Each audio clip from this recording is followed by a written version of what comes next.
La fée à l'heure. Dans une jolie forêt enchantée se trouvait une école spéciale pour les fées. Les élèves venaient y apprendre la magie, mais aussi des choses simples comme le courage, la gentillesse et l'entraide. Parmi les fées de cette école, il y avait 2 élèves très différentes. La fée en retard, qui était toujours en retard, et la fée en avance, qui était toujours trop en avance. La fée en retard adorait rester bien au chaud dans son lit douillet le matin. Quand son réveil sonnait, elle se disait « Oh, encore 5 minutes, juste 5 petites minutes !» Mais 5 minutes devenaient 10, puis 15, et elle finissait par se lever en catastrophe. Elle s'habillait en toute vitesse, ne trouvait jamais ses chaussures et oubliait toujours quelque chose. Chaque matin, elle arrivait à l'école essoufflée, en retard, avec les ailes décoiffées.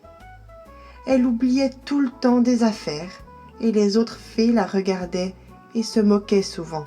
« Ah, encore en retard, t'es la championne pour ça, d'hiver !»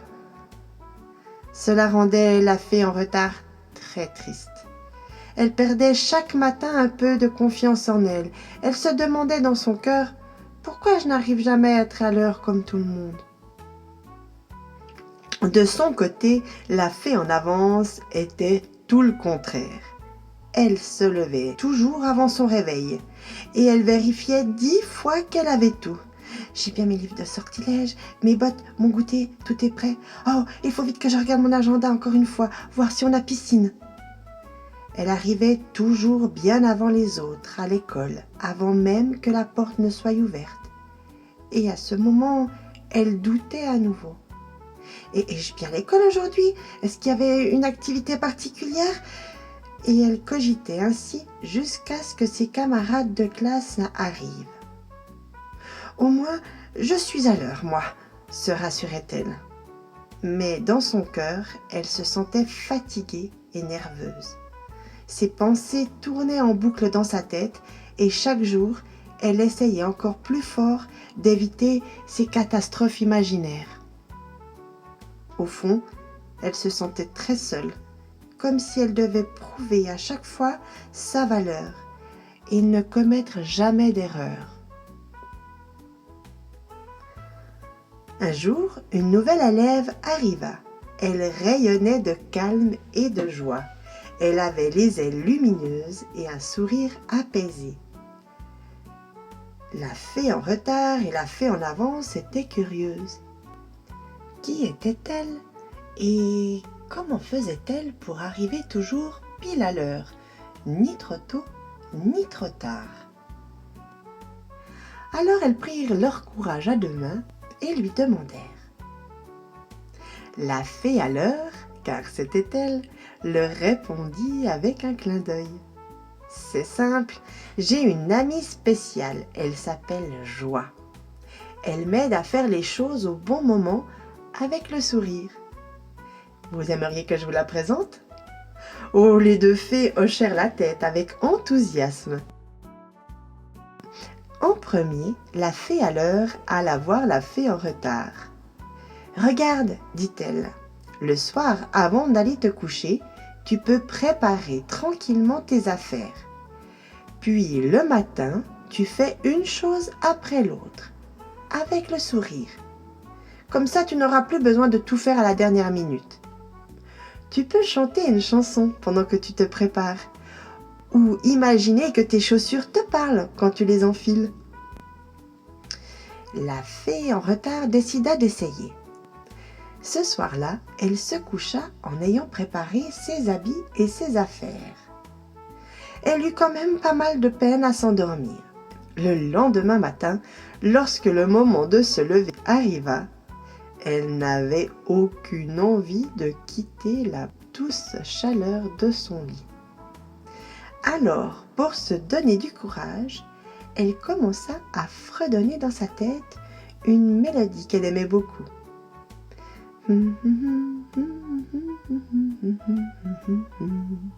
Le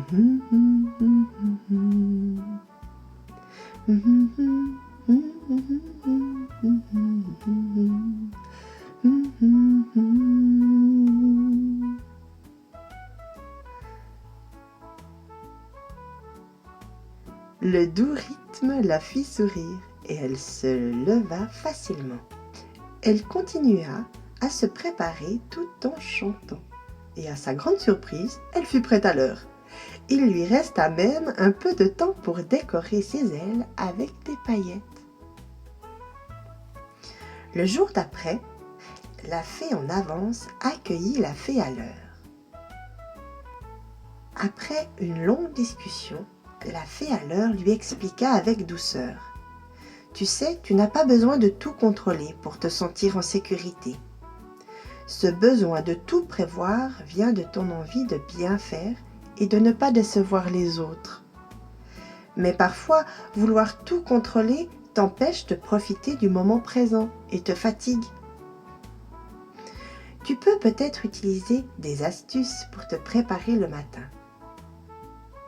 En premier, tu écris chaque soir une liste de 3 choses importantes à préparer pour le lendemain. Pas tout, juste l'essentiel. Cela te donnera une sensation d'organisation sans te surcharger.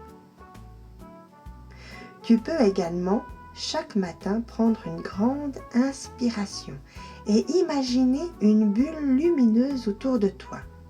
Cette bulle te protège et te rappelle que tu as tout ce qu'il faut en toi pour gérer les imprévus. Fais confiance au moment présent. Même si quelque chose ne se passe pas comme prévu, ce n'est pas grave. Les autres fées et tes parents t'aiment comme tu es, avec tes forces et tes faiblesses. Tu n'as pas besoin d'être parfaite pour être aimée. La fée en avance décida d'essayer. Le matin suivant, elle se réveilla et prit une grande inspiration. Puis elle souffla pour faire grandir sa bulle de confiance. Elle fit ça 3 fois, puis elle se leva. En sortant de sa maison, elle prit même le temps pour admirer le lever du soleil. C'était magnifique. Elle n'avait jamais fait attention. Petit à petit, les 2 fées changèrent leurs habitudes. La fée en retard apprit à s'organiser et la fée en avance apprit à lâcher prise. La fée à l'heure, avec son allié la joie, avait montré qu'il était possible d'arriver à l'heure sans stress ni panique. Et désormais, les 3 fées arrivent ensemble à l'école. Sur le chemin, elles profitent de discuter de leurs dernières trouvailles. Elles sont prêtes, détendues et heureuses. Dans la classe, tout le monde les appelle à présent les fées de la sérénité. Et toi, petite fée qui écoute cette histoire, comment feras-tu pour être une fée à l'heure demain matin ?